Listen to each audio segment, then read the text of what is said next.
बोलते हैं कि हम बच्चे ज्यादा पैदा करते हैं। नरेंद्र मोदी क्या आपके 6 भाई नहीं हैं?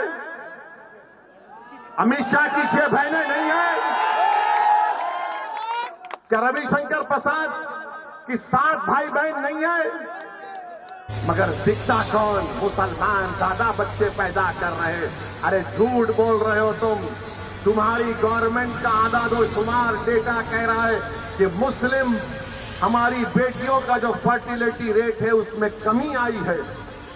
मगर ये पुरानी आदत, ये बच्चे पैदा कर रहे हैं, ये बच्चे पैदा कर रहे हैं। नरेंद्र मोदी जी क्यों इतना झूठ बोलते? आदादोशुमार तो देख लो तुम्हारी। और मुसलमानों को घुसपैठी कहते हैं, घुसपैठी कहते हैं। पार्लियामेंट में 10 मरतबा 10 साल में सवालात पूछे गए।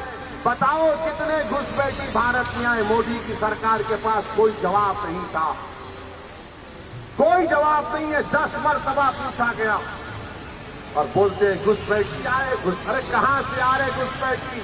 अरे घुसपैठी आ रहे तो मोदी तुम क्या चाय पीकर सो रहे थे? रोकना था उनको। नरेंद्र मोदी जी सुनो, घुसपैठी कहां पर है मैं तुमको बताता हूं। लद्दाख में 2000 स्क्वायर किलोमीटर पर चाइना की फौज भारत की जमीन पर कब्जा करके बैठी है। अरे मोदी तुम में दम है तो बोलो चाइना के खिलाफ। तुम कमजोरों को बदनाम करते हो, मुसलमानों को घुसपैठी कहते हो। अरे मोदी अगर ताकत है तो बोलो चीन कब्जा करके बैठा है।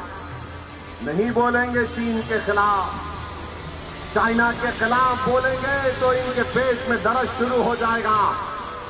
मगर एक भारत का प्रधानमंत्री रहकर सबसे बड़ी अक़लियत को रुसवा करने के लिए इस तरह का भाषण देते हैं। अफसोस होता है नरेंद्र मोदी कि तुम भारत के वजीर आजम हो। किस तरह की वाहियात बात आपने की। अरे तुम्हारा झगड़ा किसी पार्टी से झगड़ा करो, मुखालिफत करो, मगर तुम भारत के वजीर आजम हो जिसमें 17 करोड़ मुसलमान हैं। इस तरह हमको जलील और रुसवा करेंगे कि बच्चे पैदा करते हैं। मैं कल नरेंद्र मोदी का भाषण सुना और भाषण में नरेंद्र मोदी ने धमकी दी भारत के मुसलमानों को। क्या कहा भारत के प्रधानमंत्री ने कि हम बच्चे ज्यादा पैदा करते हैं, हम घुसपैठी हैं। नरेंद्र मोदी ने कहा कि दौलत लेकर हमको बांट दी जाएगी। मोदी ने कहा हमारी हिंदू बहनों को मोदी ने झूठ कहा कि तुम्हारा मंगलसूत्र छीन लिया जाएगा। नरेंद्र मोदी तुम दुनिया के सबसे बड़े झूठे हो। तुम जब चीफ मिनिस्टर थे गुजरात के तो बिल्किस बानो की असमत रेजी किसने की? नरेंद्र मोदी बताओ। हमारी बेटी बिल्किस बानो हामिला है, 3 साल की बेटी उसके साथ है, उसकी मां है, रिश्तेदार है। घर के पड़ोसियों ने बिल्किस बानो की इज्जत लूटी। बिल्किस बानो अपने घर के पड़ोस में जो दुकान थी उस दुकान से बिल्किस बानो ने चूड़ियां खरीदी। जिसने हमारी बेटी को चूड़ियां बेचा उसने बिल्किस बानो की असमत रेजी की। 3 साल की बेटी को कत्ल कर दिया। अरे नरेंद्र मोदी बताओ किसकी दौलत लूटी गई? मेरी बेटी की, मेरी बहन की दौलत लूटी गई थी। आप मुख्यमंत्री थे, उसको इंसाफ गुजरात में नहीं महाराष्ट्र में मिला।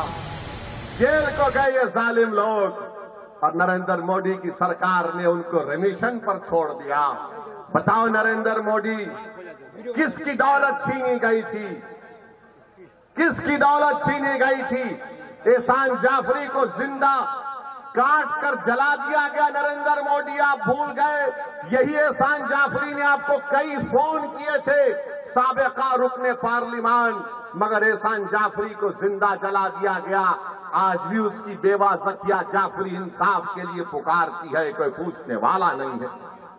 भारत के वजीर आजम 133 करोड़ जनता के वजीर आजम जो कहते हैं, झूठ कहते हैं सबका साथ सबका विकास, मगर कल का भाषण नरेंद्र मोदी का ऐसा नजर आ रहा था कि हिटलर बोल रहा है, भारत का वजीर आजम नहीं बोल रहा है। और आपको याद दिला रहा हूं, मैंने पार्लियामेंट में फरवरी में जो पार्लियामेंट का सेशन हुआ था, मेरी तकरीर को उठाकर देख लो। मैंने अपनी तकरीर में कहा था कि आज भारत का मुसलमान 1930 के यहूदियों की तरह जर्मनी में जो यहूदी थे अपने आप को समझता है। और यहूदियों में जब हिटलर ने यहूदियों को गैस के चेंबर में डालकर मार दिया, ऐसे ही नहीं डाला, पहले हिटलर ने तकरीर करना शुरू कर दिए यहूदियों के खिलाफ। यही तरह इस तरह तकरीर कर रहे नरेंद्र मोदी। नरेंद्र मोदी, आप प्रधानमंत्री हैं, इस देश के प्रधानमंत्री आपको जेब नहीं देता कि आप भारत की इतनी बड़ी आबादी के ताल्लुक से इस तरह की बकवास करें। किसकी दौलत लूटी हमारे, बताओ मेरे भाई। हकीकत बता रहा हूं तुमको, भारत के मुसलमानों की सुनो।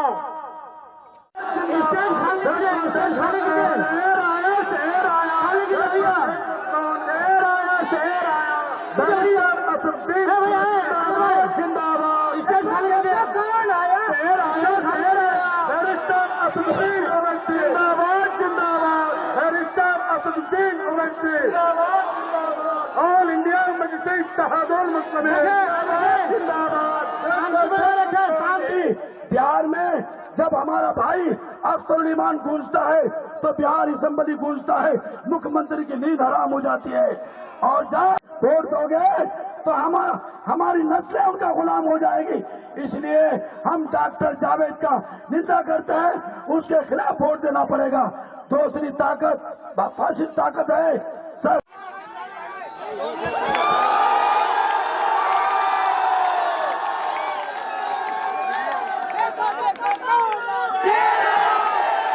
तुम्हारी लीडरशिप बने। आप रुक जाइए भाई, आप रुक जाइए, हट जाइए। क्यों आ रहे बार बार आप?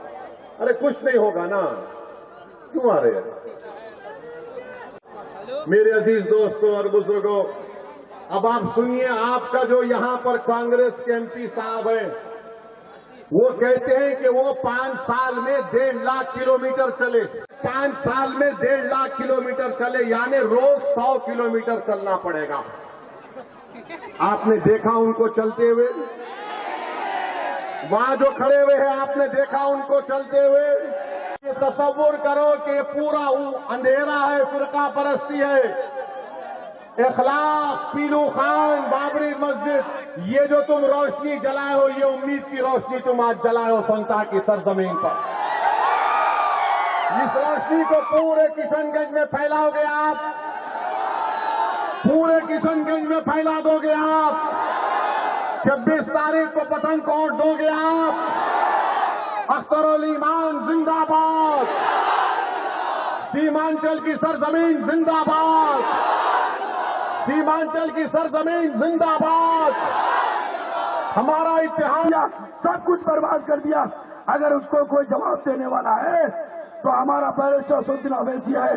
और अब चाहता हूं, जैसे पार्लियामेंट में इम्तियाज जलील साहब गूंजते थे, हमारे बैरिस्टर साहब गुजरे थे, लेकिन इस बार 2024 के चुनाव में और गूंजेगा हिंदुस्तान जिंदाबाद, सोनता के नौजवान जिंदाबाद। अस्सलाम वालेकुम।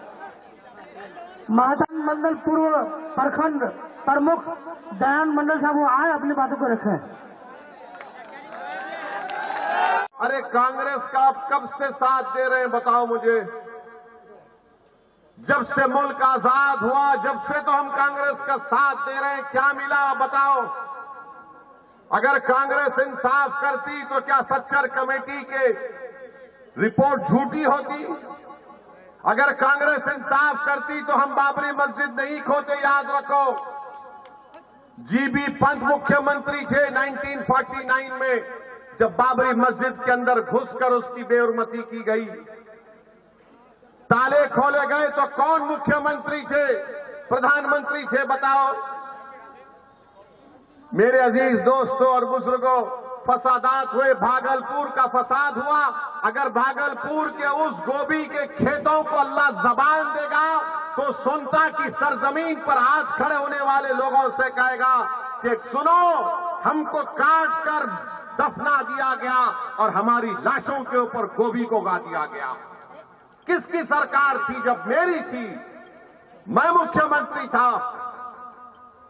आज आपको बता रहा हूं कि आज अगर ये समझ रहे हैं कि ये अंधेरा खत्म हो जाएगा फिरका परस्ती का, नहीं मेरे भाई, ये रात बड़ी लंबी रहने वाली है। ये रात बड़ी लंबी रहने वाली है। अगर मैं तुम्हारे सामने झूठ बोलकर चला जाऊंगा तो बड़ी ही नाइंसाफी होगी। इस रात को अगर हमको खत्म करना है, इस अंधेरे में अगर उजाला करना है, एक ही चीज कर सकती है पूरे भारत में। मैं पूरे भारत के मुस्लिम अक़लियत की बात कर रहा हूं। अगर तुम इस फिरका परस्ती के अंधेरे में रोशनी चाहते हो, अगर तुम ये मुस्लिम नफरत को खत्म करना चाहते हो, अगर तुम अपनी इबादत गाहों की हिफाजत करना चाहते हो, अगर तुम सामाजिक न्याय चाहते हो, तो याद रखो कोई पार्टी नहीं करेगी। तुमको क्षमा जलाना पड़ेगा और वो क्षमा तुमको अपने खून पसीने से जलाना पड़ेगा। और इत्तेहाद की निशानी पर अगर तुम क्षमा जलाओगे, ये अंधेरा छटना शुरू हो जाएगा। वरना याद रखो, ये चुनाव हो जाएगा, फिर अखलाक मारा जाएगा, फिर पीलू खान मारा जाएगा, फिर जुनैद और नसीर को जिंदा जला दिया जाएगा, फिर बुलडोजर से घर तोड़ा जाएगा, फिर कोई जुलूस में निकलकर मदरसे को जला देगा। अगर तुम सियासी ताकत बनोगे, इत्तेहाद पैदा करोगे, अपनी क़ियादत को बनाओगे, तो ये अंधेरा खत्म होगा।